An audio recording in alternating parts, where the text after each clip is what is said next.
Buenos días, Atenógenes, buenos días, DJ Juan Diego. Buenos días, Guido, ¿cómo estás, hombre? Bien, bien, gracias a Dios. Aquí viendo las cuestiones que suceden en Panamá y en el mundo. Viste que el Papa Francisco reprendió fuertemente al arzobispo de la Iglesia Ortodoxa Rusa, el patriarca Kirill, diciéndole no seas monaguillo de Putin. Así mismo. O sea, duro cuestionamiento. Sí, es un cuestionamiento duro, unas reacciones internacionales inesperadas que se han dado en función de la guerra en Ucrania. Esto no se lo esperaba Putin, y realmente yo creo que está replanteando. Es más, el Papa dio hasta una fecha que pudiese terminar el conflicto. Hay especulación, porque el 9 de mayo es el día de la victoria rusa en la Segunda Guerra Mundial. El día que las fuerzas del Roja, la Fuerza Roja, el Ejército Rojo, finalmente terminó de asediar a Berlín, y que eso produjo el colapso del régimen de Adolf Hitler, su posterior suicidio y el fin de la Segunda Guerra Mundial más adelante. Pero el Papa dio a entender que en una conversación con el presidente de Hungría, Orbán, que es pro-Putin, le habría manifestado que el 9 de mayo terminaría la guerra. Sin embargo, fuentes occidentales de inteligencia han señalado que ese día puede que Putin le declare formalmente la guerra a Ucrania, cosa que no ha sucedido hasta ahora porque Putin insiste en que es una operación militar especial. Entonces vamos a ver, hay mucha expectativa, ojalá sea lo primero, ojalá sea la interpretación que hizo el Papa Francisco, de que ese día se va a declarar el fin de la confrontación. Ojalá que así sea. Es lo que todo el mundo espera, ¿no? Ojalá que así sea. Oye, también ayer nos hablamos acerca de la situación en Colombia y cómo, no sé si has estado al tanto de los últimos números de las encuestas, pero hasta ahora pues había una percepción acerca de un Petro muy fuerte, pero ¿qué resulta? Que Petro ha comenzado a ralentizar su avance en las encuestas, tanto para la primera como la segunda vuelta, porque recordemos que en Colombia hay dos vueltas.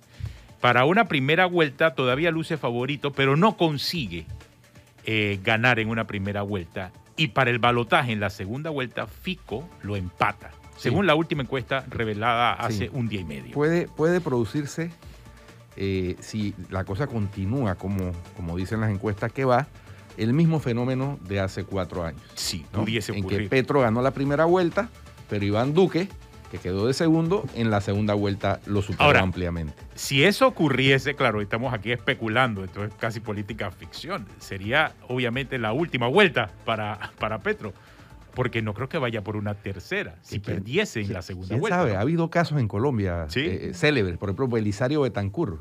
Insiste hasta fue candidato 3 veces y en la tercera ganó. En Colombia y en México el caso de Andrés Manuel López Obrador. Manuel López Obrador creo que igual. llegó a la cuarta. Exacto. Fue la vencida en el caso de él. Entonces, curioso también, hablando de Colombia, Petro, que ha tenido una erosión dentro de su campaña, incluso le pidió a Piedad Córdoba, a la ex senadora Piedad Córdoba, que no hiciera campaña con él, la separó, la distanció por una visita que hizo Piedad Córdoba en la cárcel de La Picota a unos exguerrilleros. También anunció que suspendía la gira en varias áreas de Colombia por haber recibido amenazas de muerte. Y eso ha generado todo tipo de reacciones. La respuesta del gobierno fue reforzarle la seguridad al candidato Gustavo Petro. Así que bueno, interesante la cosa en Colombia. En Estados Unidos sigue el tema de la polémica causada por la filtración del futuro del proyecto del fallo de la Corte. Al mejor estilo de cualquier país latinoamericano. Y ha habido ya hasta protestas, tal como anticipamos ayer. En diferentes estados han salido las mujeres a protestar, porque ese es un derecho que tienen las mujeres ganadas en Estados Unidos desde el año 73. Bueno, estamos hablando de... Y que ya parecía un tema superado. 49 años de un derecho. Entonces... 49 años después, o sea, en el tiempo en donde supuestamente debiese haberse avanzado en ese derecho, vemos que vuelve la polémica a Estados Unidos.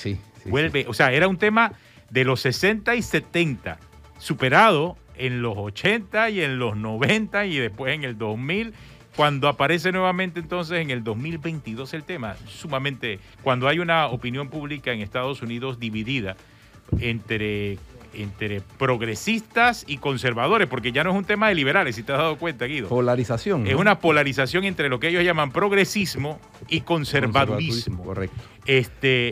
y nuevamente vuelve el tema del aborto. Y curiosamente, a enredar las cosas en Estados Unidos. mientras en países en vías de desarrollo, en el sur del continente y en otros países de otras latitudes, países en vías de desarrollo, se avanza en estos temas, en países como Estados Unidos, que ya tenía eso conquistado hace 49 años, se retrocede, ¿no? Esas son las cosas de los ciclos curiosos en las modalidades de pensamiento y de acción. Así ¿no? es. Oye, Flor, Flor estuvo en el noticiero en la mañana haciendo una advertencia sobre el tema de la manera en que últimamente los medios estamos cubriendo las noticias de suicidio. Y vamos a hacerla cada vez que aparezca una noticia de suicidio. Flor, me llamó ahí, me escribió la policía diciendo, bueno, que la información era pública, que había aparecido en las propias cámaras de seguridad de la policía y por eso lo pusieron. Pero el detalle es que no fueron sensibles a la hora de presentarlo. No, yo creo que es ahí es donde está el tema, todo ¿no? lo que está en las cámaras de seguridad es público. Claro. Es de manejo interno, precisamente. Entonces primero pusieron el lugar exacto, con lo cual mucha gente agarra ideas. Segundo, pusieron el video del momento exacto en que la persona cometía el intento. ¿Qué hubiera pasado? O sea que me impactó el video por todo, pero sobre todo el momento de reflexión de uno de los policías. Como diciendo, wow. Ellos mismos estaban impresionados. Impresionados por lo que habían logrado evitar. No, claro. y sí lo lograron. Claro que Está bien, sí. y yo de verdad lo los lograron. felicito, pero esas son satisfacciones que uno se lleva. Esas no son satisfacciones que Que uno deben hace un hacerse video público, y menos claro, saliendo de la sede de la policía cual héroes hacia la cámara. Es yo creo que los héroes sin capa realmente son los silenciosos, son los que hacen estas cosas sin decirlo. Sí. Y entonces es un tema, porque dice, es que es público porque estaban las cámaras de seguridad. No. Y si el intento se hubiera consumado. Sí. El otro tema es esa persona quedó viva. Y esa persona seguramente tiene acceso a redes sociales. Ver ese momento no necesariamente la va a pensar en la segunda oportunidad de la que habla el policía en el video. No necesariamente. Esa persona queda de hecho más vulnerable que ustedes o que yo. Entonces, ¿cómo nos aseguramos de revictimización. eso? La revictimización es un tema importante. Es difícil para ella, es difícil para su familia, es difícil para sus allegados. Pero también le da un ejemplo a la gente de cómo no deben hacerlo en las redes sociales. Yo creo que el video pudo haber sido muy valioso si no se pusiera el pedacito ese y nada más se hubiera dicho, la policía realizó un rescate gracias a estos dos héroes, si quieren felicitarlos, perfecto, pero poner al final... La foto de repente, ¿no? O sea, inclusive podían haber puesto un video, pero solamente la foto del momento, no tenían que haber dejado correr todo el momento. Y eso también le pasó a muchos medios de comunicación. Que replicaron el tema de la policía, claro. Exactamente. Y es que no se trata de un tema ilegal. Con el video completo, Con el video Con completo. el video y eso completo. es... Yo no sé ustedes, a mí me dio como angustia. Sí, a mí también. Yo pensaba en la pelada. ¿Y qué pasa si esa pelada? O sea, tú sabes cómo siente una persona que lo intenta y que no logra su cometido. Siente, ni en esto soy bueno. Mira, ayer también se dio un incidente frente a la Dirección de Migración con una joven evidentemente perturbada. Y fue festín en las redes, y todo el mundo buscando views, poniendo el video, pero no están pensando en el sentimiento de esta persona que por alguna razón de la vida, de manera inesperada, reaccionó de esa forma, por alguna razón en particular. Entonces, más allá de los views, más allá del rating, más allá de la venta o de los replays que puedan buscarse o necesitarse en un momento determinado, hay que entender que detrás de esos videos hay vidas y seres humanos y que creo que no se puede estar jugando con la vida de esa forma. Entonces hay que ser conscientes y cada vez que ocurra, creo que, Flor, hay que hacérselo ver a las autoridades y a todo el mundo para que en ese caso la policía, para la próxima, tenga más cuidado. Importante la labor que hacen, pero la manera en que lo presentaron es la crítica. Exacto. Y hubiera sido muy útil si, por ejemplo, al final hubieran puesto las líneas de ayuda. Eso es importante, terminar todas las notas. Y no dejar correr el video completo, me parece a mí. Sí, el video completo es una locura. Se equivocaron, los protagonistas aquí no eran los policías. Son héroes, sí. Mira, en pantalla, para los que necesiten, están las líneas de ayuda a las que se puede llamar en caso de necesitar asistencia psicológica o psiquiátrica.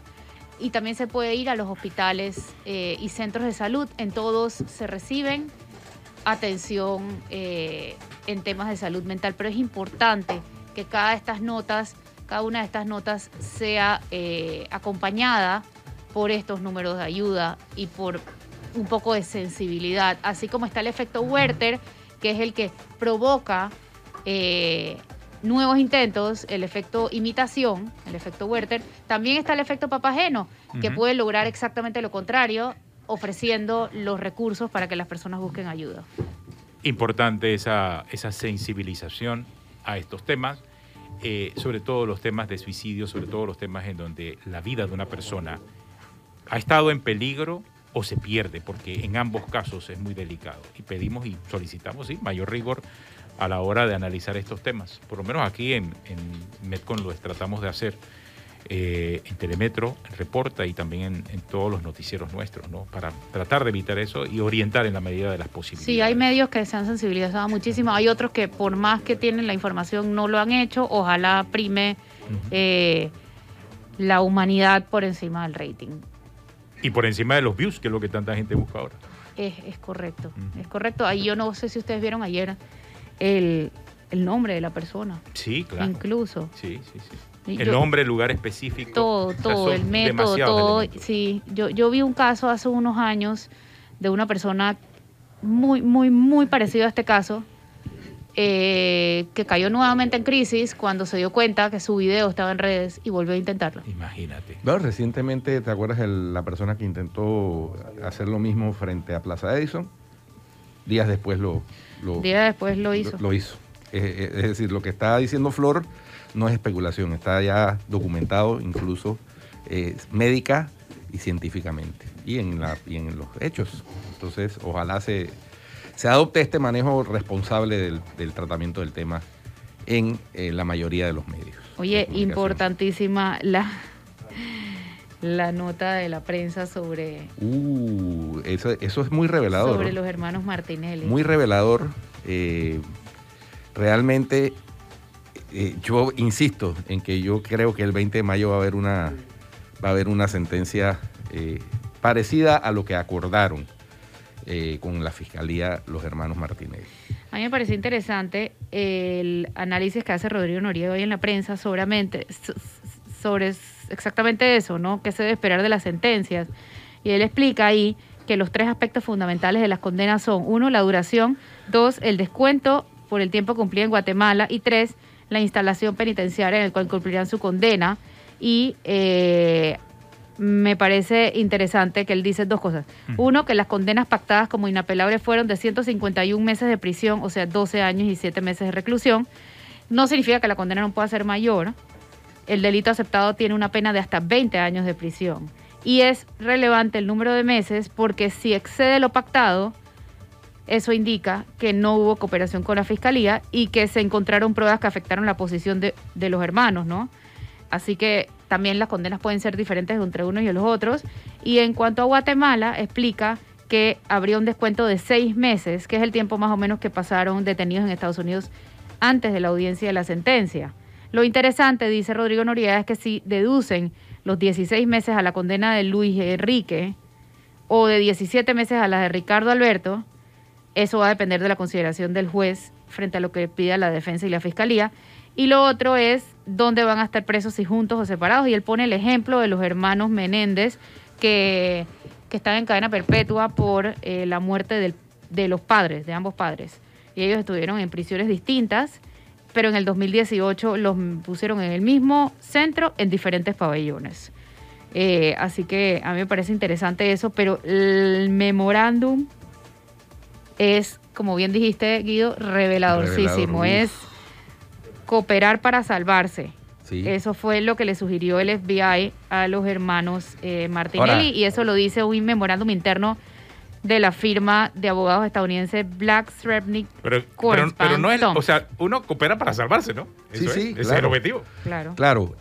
¿Hasta dónde llega la cooperación? ¿Hasta dónde para llega poder la cooperación? Salvarte es la gran pregunta. Y hasta dónde llega la salvación. Es decir, llega siguiendo el orden de ideas que plantea Flor del análisis de Rodrigo, si la condena resulta ser leve, entonces sabemos que fue que Que hablaron bastante. Hablaron bastante y entonces la tortilla se le va a voltear al alto funcionario pariente de estos dos.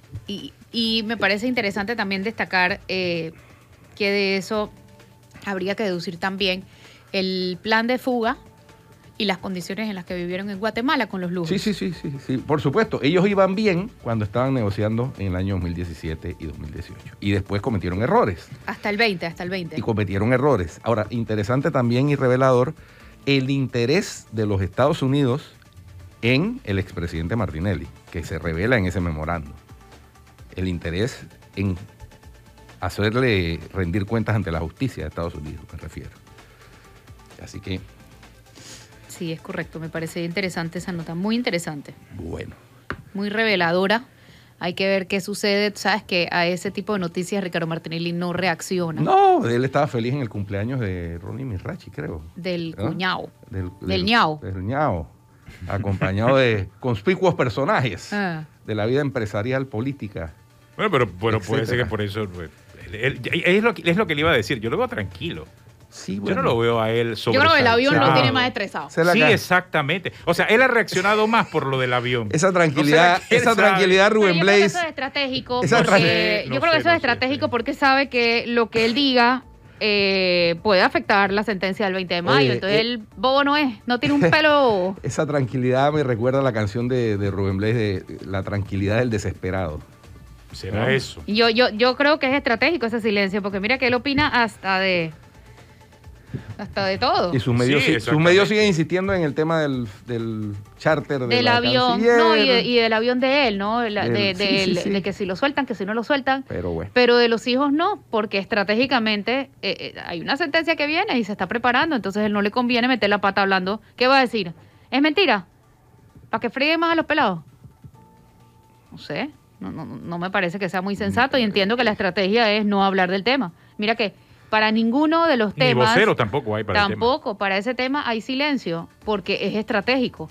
Ninguno de los incidentes, ninguno de los escándalos ha logrado que él hable, ni siquiera el plan de fuga en el que él se menciona a él mismo. Por asociación de ideas vieron en qué ha terminado las elecciones internas del partido RM.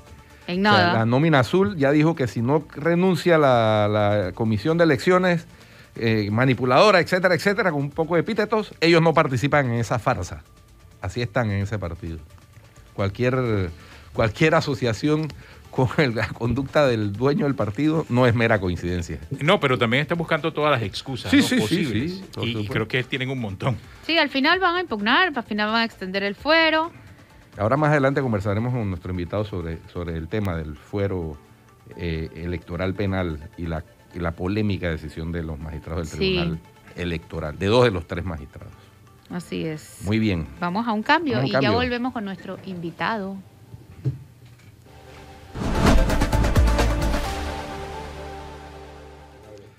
Ya estamos de regreso con más y tenemos a nuestro invitado en línea, ¿verdad, y Alex? Sí, tenemos invitado de lujo hoy, el ingeniero Juan Planels. El ingeniero Planels es rector de la Universidad Santa María la Antigua, presidente de la... Era presidente de la comisión de la... No, era rector de la UMA. Ex rector, por eso. Yo te escuché, rector. Ex rector, presidente de la comisión de la verdad encargada de desentrañar en la medida de lo posible las víctimas causadas por la invasión de Estados Unidos a Panamá de diciembre de 1989. Editorialista en distintos medios, en fin, una personalidad en el ámbito político, económico y social de Panamá, que además ahora hace parte del grupo Repensar Panamá, que ayer emitió un comunicado en unos términos muy claros, muy precisos y muy fuertes, porque incluso se pide la renuncia de 2 de los 3 magistrados del Tribunal Electoral, precisamente los magistrados Juncá y Araúz, que fueron quienes en una decisión sobre el fuero electoral penal del expresidente Ricardo Martinelli, a juicio de muchos abogados, constitucionalistas incluso, invadieron terrenos que no les son propios del Tribunal Electoral. Bienvenido, ingeniero Planels, a Cuarto Poder. Un honor tenerlo con nosotros esta mañana.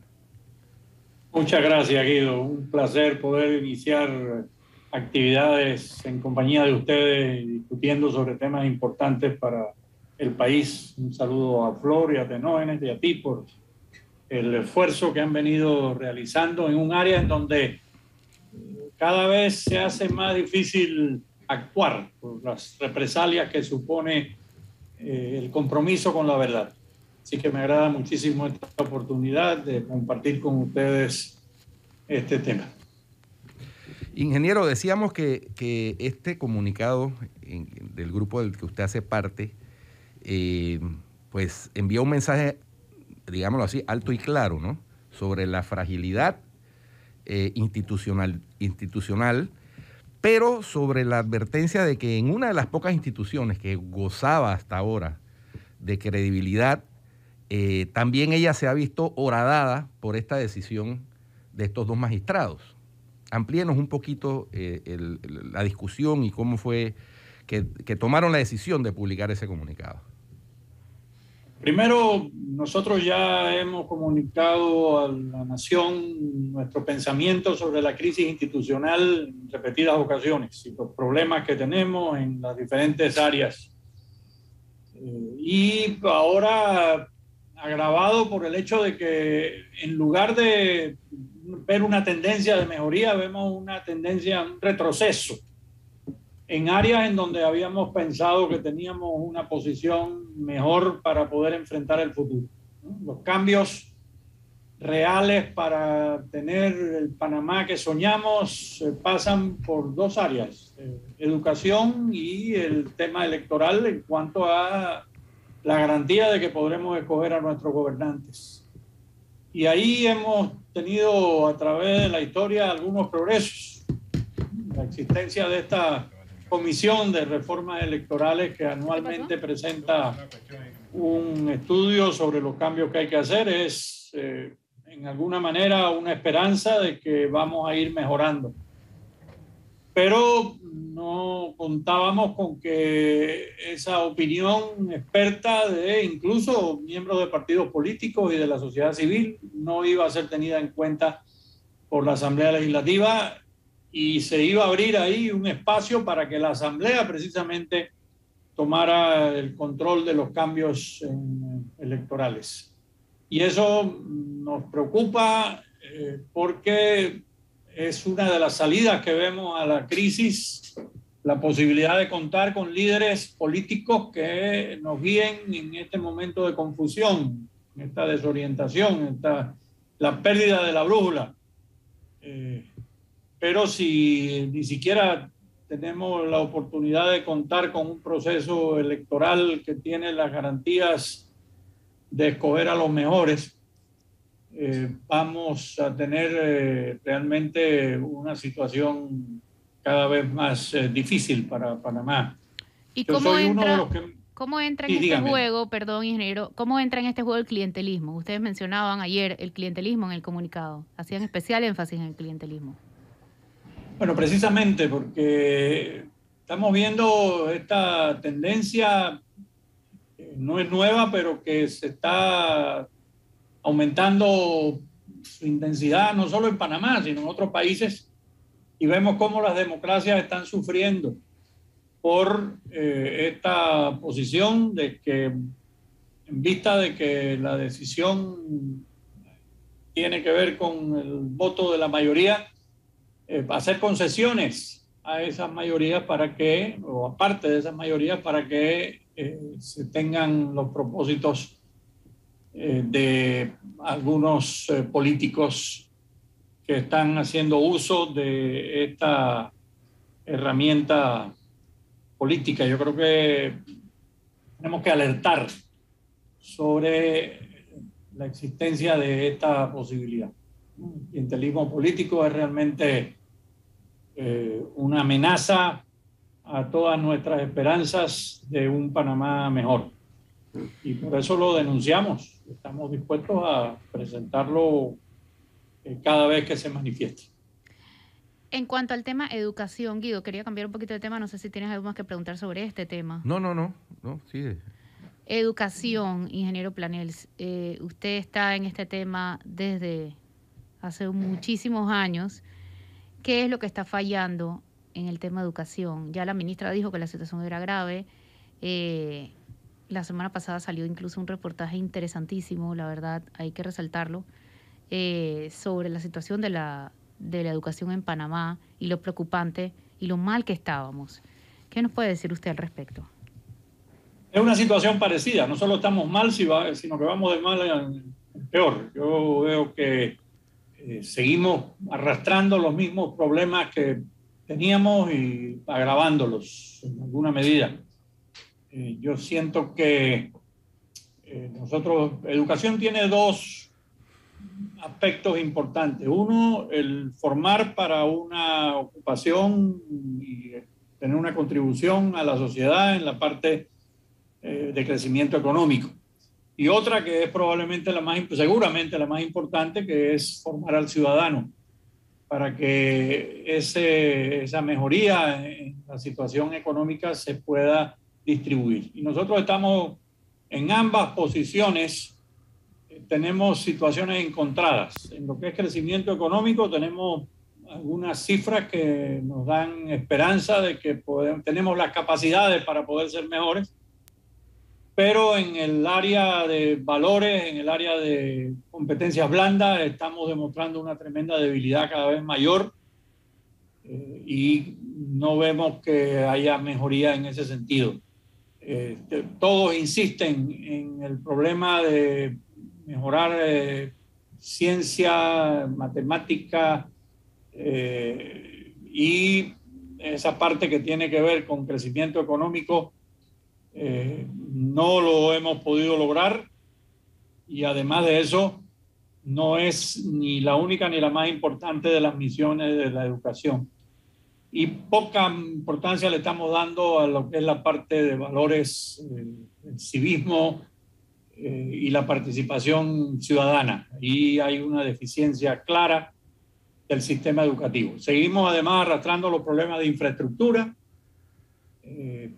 Por más que hacemos esfuerzos, incluso ahora después de la pandemia, que nos dio un espacio de un par de años ahí para mejorar la situación, vemos que eso no se ha manifestado y seguimos encontrando escuelas que no están en las condiciones de poder llevar a cabo una educación digna de nuestros estudiantes y nos estamos convirtiendo en un antitestimonio. O sea, la escuela en realidad, en lugar de lograr un beneficio para el desarrollo personal, se está convirtiendo a veces en un obstáculo. Este mismo problema que mencionaba recientemente de la situación emocional de los jóvenes, ¿no?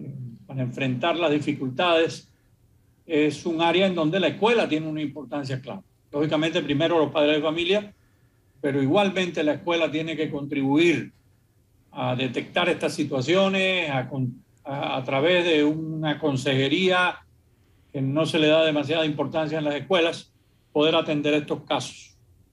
Así que realmente vemos con mucha preocupación que nos detenemos en aspectos que no tienen importancia y no estamos insistiendo en las causas mismas de los problemas que la educación debe atender. Ojalá podamos involucrar a más en este proceso. Este es un tema en donde toda la sociedad tiene que participar. Habíamos visto con esperanza la creación del famoso comité que iba a atender estos temas. Ahí hay 8 sectores de la sociedad que están participando, pero no se ve ningún efecto. No aterrizan esos ideales en los que nos ponemos de acuerdo los diferentes grupos, pero a la hora de convertirlos en realidad no tenemos la capacidad para ello y seguimos cuesta abajo en esta situación que es la que nos puede garantizar de alguna manera un futuro mejor a través de la participación de jóvenes bien formados. Sí, ingeniero, casualmente estaba reflexionando que los países asiáticos, por ejemplo, que tuvieron un salto cuantitativo exponencial a partir de la década del 50, 60, a lo que es en la actualidad, los conocidos tigres asiáticos, Singapur, China, Corea del Sur, etcétera, le apostaron a mediano plazo a la educación. En Panamá, tras con ese propósito, por ejemplo, se han logrado acuerdos, con el propósito de ponernos de acuerdo, valga la redundancia, se han logrado acuerdos que han sido exitosos, como por ejemplo lo relativo al manejo del Canal de Panamá, cuando el Canal de Panamá iba a revertir a nuestra soberanía. Y nadie duda que eso ha sido exitoso. Como toda obra es perfectible y mejorable, por supuesto que sí, pero no hay duda de que ha sido un manejo exitoso y que fue producto de una concertación entre todas las fuerzas sociales y políticas del país. En materia de educación se trató durante la pasada administración, y usted lo mencionó, el compromiso por la educación. Sin embargo, y aquí lo relaciono con el clientelismo del que habíamos hablado al principio, el clientelismo político atenta contra todos esos planes a mediano y largo plazo, porque llega cada maestrito con su librito cada 5 años a cambiar los planes. Y destruye lo que hizo el anterior. Y tenemos el resultado, pues, que nos revienta como una bofetada en la cara cada día.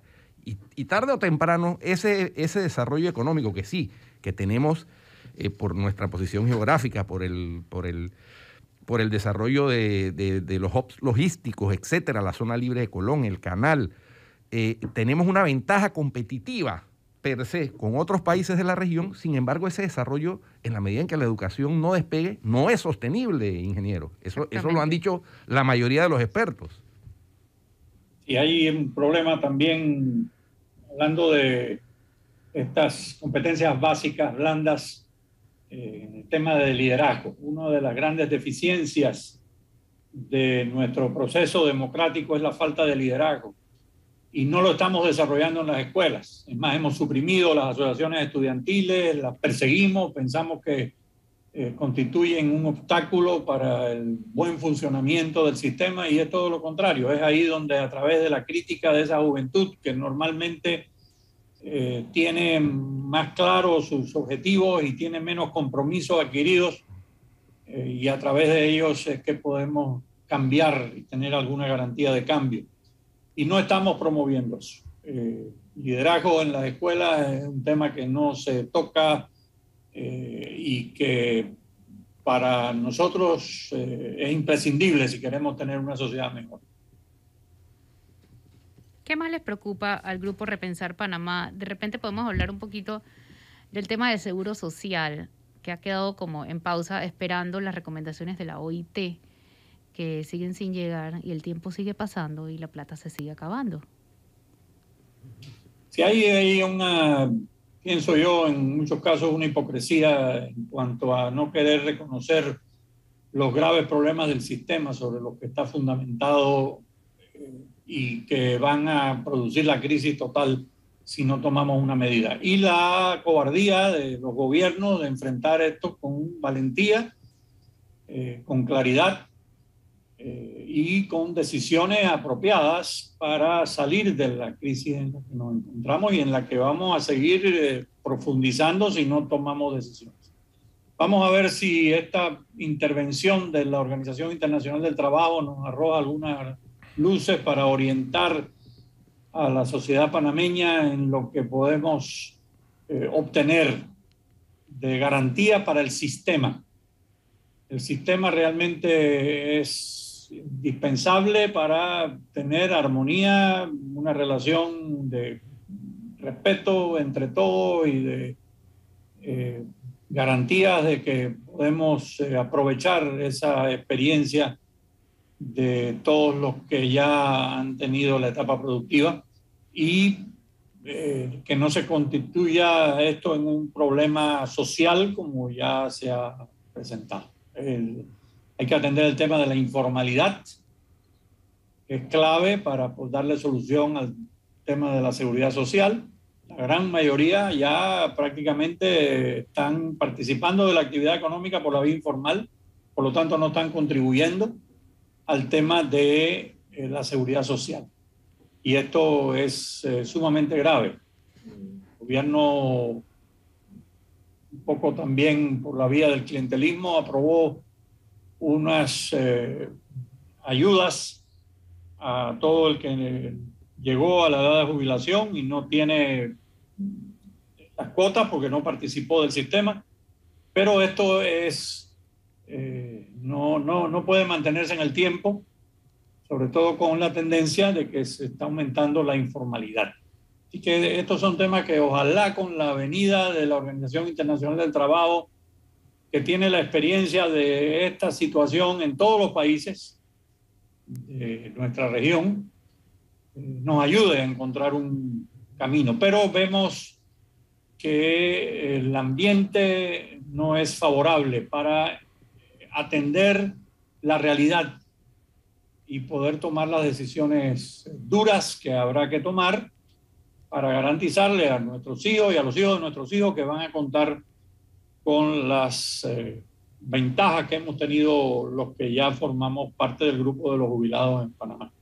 Sí, porque es que además los tiempos desafortunadamente ya van estando marcados por las elecciones del 2024 y entonces los gobiernos, cuando no toman las decisiones estas duras que hay que tomar en el primer año o primer año y medio de su gestión. Después pierden capital política, que es lo que pasó a estos. Bueno, estos lo perdieron 2 años, apenas a 2 años de su gobierno, según confesión del mismo Rafael Mezquita. Vocero del presidente. Así es. Pero recuerdo, por ejemplo, las últimas reformas a la Caja del Seguro Social fueron en el año 2005, cuando dentro del primer año del presidente Martín Torrijos. Y no estuvieron exentas de situaciones críticas, ¿no? Incluso hubo que replantear la primera ley que se había aprobado. De manera pues que los tiempos políticos atentan contra este tipo de soluciones que se requieren. Y en el caso del Seguro Social pues es un requerimiento urgente, ¿no? Ahí está el diálogo del seguro en pausa, esperando a ver qué aporte hace la OIT, pero finalmente la decisión tiene que ser una decisión tomada por el gobierno y una decisión política. Entonces... Y además, Guido, vemos con preocupación también que los mismos dirigentes de los partidos políticos, los líderes sociales, incluso de la sociedad civil, no están actuando y participando con la intensidad con que se requiere en un momento de crisis como este. ¿Por qué? La pregunta es ¿por qué? Pues, hay un temor, pienso yo, toda la actividad política está en alguna manera influida por intereses económicos que provocan esta situación. Hay un tema que también ha perjudicado y es la injerencia del tema del narcotráfico en la política, cómo está contaminando toda esa relación y hace que muchos no participen y no quieran manifestarse. Aún los candidatos que uno espera que por ser independientes pueden tener una mayor influencia, vemos que permanecen callados. Y que cuando adoptan una posición no la mantienen con la intensidad con que se requiere. Yo creo que hay que llamar la atención de todos los que aspiren a una posición política para que se manifiesten y vayamos conociendo cuál es la oferta. De modo que en las próximas elecciones tengamos la oportunidad de elegir a los mejores y no volver a lo de siempre, que es... escoger al menos malo de los que participan. Así que ojalá este tema haga eco entre los líderes sociales y vea una mayor actitud crítica, participativa y de propuestas que nos faltan para saber cómo nos podemos alinear para el próximo proceso electoral, que es la única esperanza que nos queda de cara a la solución del problema de la crisis institucional. Y ante esa única esperanza, ingeniero Planels, ¿usted ve posible una gran alianza? Y por segundo, ¿qué pasaría si no se da una alianza entre la oposición, por llamarlo de alguna manera? ¿Cuál es el escenario que nos espera? Yo creo que es necesaria la alianza, pero a través de objetivos claros, de propósitos que tienen que ser expuestos. Es muy difícil pensar que va a haber alianza cuando ni siquiera se sabe qué están planeando los partidos políticos que están ofreciendo para el futuro. Sobre esa base de objetivos comunes es que se pueden crear estas alianzas, que nosotros tenemos además el problema de que no hay segunda vuelta en las elecciones. Y eso puede producir que cualquier candidato que en última instancia pueda hacer algún ofrecimiento aprovechando el clientelismo político, se lleve el suficiente porcentaje para poder manejar el país sin una segunda vuelta que nos garantice que va a haber un respaldo mayoritario a la labor de ese gobierno. Que ahí hay un tema que nosotros hemos pospuesto, no le hemos dado la importancia que tiene y nos podemos encontrar ante una situación muy difícil en las próximas elecciones. Es la posibilidad de que salga un candidato con muy poco caudal de respaldo electoral, ¿no? Y eso es un grave peligro para la sociedad panameña. Ingeniero, ¿cómo va el avance de la Comisión de la Verdad encargada de recabar la información de las personas que fallecieron durante la operación militar o la invasión de Estados Unidos a Panamá en diciembre de 1989? Va adelante, pero lento. Y el problema principal, bueno, no solo es que el apoyo a esta iniciativa supone un cambio de mentalidad con relación a cómo se analizan estos hechos ocurridos en Panamá, sino en el tema presupuestario. La distribución del presupuesto no nos ha sido favorable para muchas de las causas que requieren apoyo. La justicia es una de ellas. Y vemos que con dificultad se van consiguiendo algunos fondos.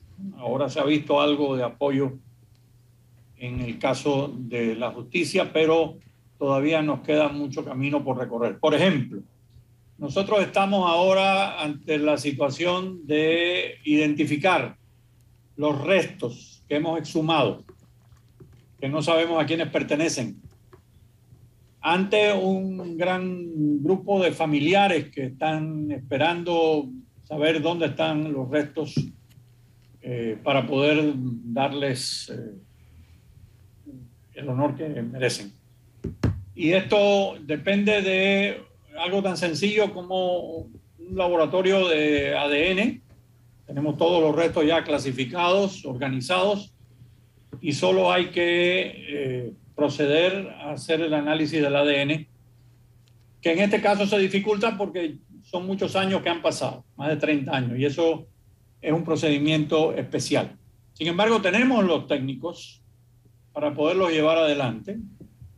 Ha habido una oferta de la policía de pasarle un laboratorio que se fabricó, se preparó en Panamá y que está sin uso en la policía, pasarlo al Instituto de Medicina Legal. Fíjense la contradicción nuestra. Nosotros gastamos más de 3 millones de dólares en crear este laboratorio con un buen equipo, unas buenas instalaciones que están listas para ser usadas.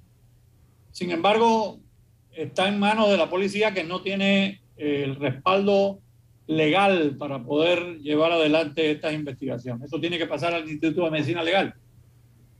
Ese traspaso supone, lógicamente, y que ya está aprobado en principio por los líderes de las dos instituciones, el Instituto de Medicina Legal y la policía, pero supone un presupuesto para poder ponerlo a funcionar. Eso ha sido presentado y no ha habido respuesta. Así que eso es un obstáculo importantísimo para poder cumplir con el principal o uno de los principales objetivos de la comisión, que es identificar a las víctimas. ¿Cómo vamos a identificar a las víctimas si los instrumentos que necesitamos para ello no nos son facilitados?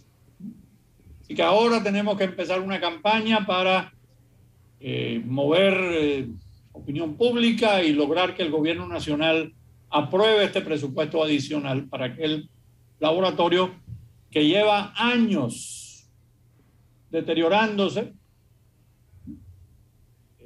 pase a manos de la institución que debe manejar el tema. Ojalá podamos pasar esta etapa y entrar en lo que a nosotros nos interesa, que es identificar a las víctimas y poder llevar por lo menos un poco de alivio a estos familiares que han mantenido por más de 30 años la esperanza de que van en alguna manera a saber dónde están los restos de sus víctimas. Bueno, muchas gracias, ingeniero Planels. Muy importante lo que nos dice en todos los temas que hemos planteado. Le agradecemos su participación y siempre bienvenido a Cuarto Poder. Tenemos una pausa y ya regresamos. Gracias, ingeniero.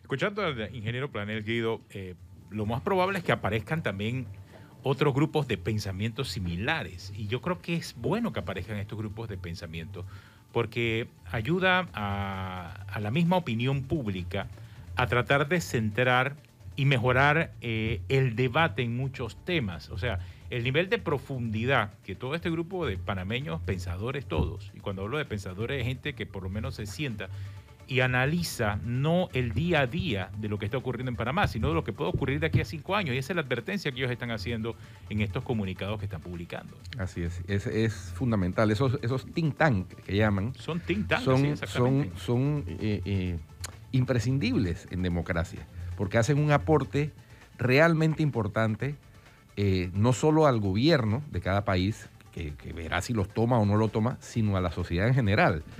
Ojalá el gobierno, en otros temas que se ha pronunciado también este grupo Repensar Panamá, haga los correctivos que se requieren. También está la carta solicitándole al presidente que vete la ley de incentivos turísticos, porque como fue modificada, también se quedó corta, según ese otro grupo, que también hay algunos que hacen parte también de Repensar Panamá, pero no son los mismos, que le enviaron esta carta abierta al presidente de la República. Sí, exactamente. Entonces, todos esos son aportes que hacen ciudadanos comprometidos, preocupados y con intereses que no están sujetos a ningún tipo de interés subalterno, sino intereses superiores de la sociedad. Mira, y de la patria. Que inclusive hasta da que pensar acerca de cómo organizar legalmente en otros países.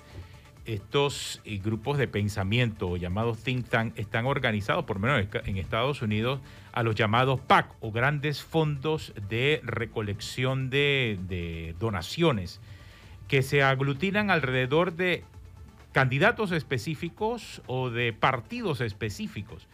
Y en Estados Unidos están regulados. O sea, tú para tener un think tank reconocido y demás, tú tienes que ir, registrarte en una oficina que establece la ley en Estados Unidos y te registras como think tank. O sea, no aparecen silvestres.